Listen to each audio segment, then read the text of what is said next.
Après les affrontements à Sainte-Soline dans le département voisin des Deux-Sèvres, les anti-bassines demandent la fin des chantiers en cours. Chez nous, aucun projet de ce genre. La vingtaine de réserves d'eau qui se trouvent en Indre-et-Loire est modeste, mais le débat entre agriculteurs et écologistes est toujours vif, comme a pu le constater Léa Turquier.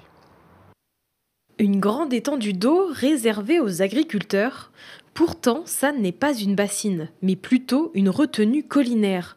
Quelle différence! Ici, le bassin est formé à l'aide d'un barrage et alimenté uniquement par le ruissellement de l'eau le long de la vallée. Cette retenue donc permet aux agriculteurs de mieux appréhender les périodes de sécheresse. On a quelque chose de plus régulier pour l'alimentation. Des années sèches comme cette année où il y a eu très peu d'herbe dans l'année, si on n'avait pas eu cette sécurité, ça aurait été la panique. Malgré la retenue, malgré tout ça, on a quand même acheté du maïs, un peu de maïs à l'extérieur pour assurer l'alimentation des animaux cet hiver.